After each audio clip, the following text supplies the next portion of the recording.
Let's jump straight into an example. def@_1 is a function which I define in the usual way. We use the keyword def followed by the name.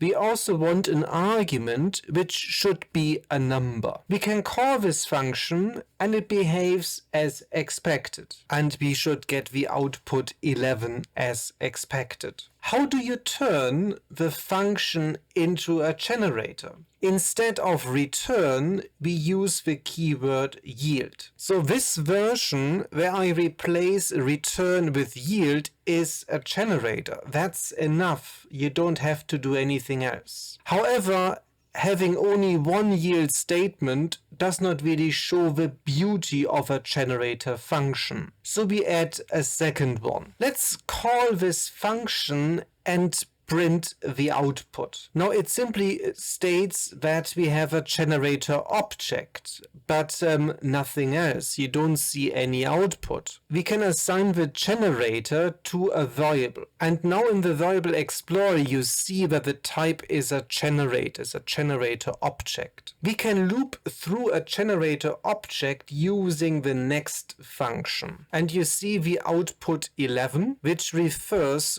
to our first entry of the generator object. And if we apply it again, we move to the second one. If you want to do it again, it will run into trouble because you reach the end of it. Yeah, so you see here the error message, stop iteration. We can use these generator objects in loops and in many other settings. So for instance, we could do something like that, where we have a for loop, we run through the generator, we will just comment this out, and print each and every element of it. So if you run this, you get 11 and 12 as expected. There are endless possibilities to have more fun in Python using generator functions. You will come across generators when you explore SimPy, which is used for simulations. My playlist on simulations will explore some applications in the coming weeks, so more joy and fun to come.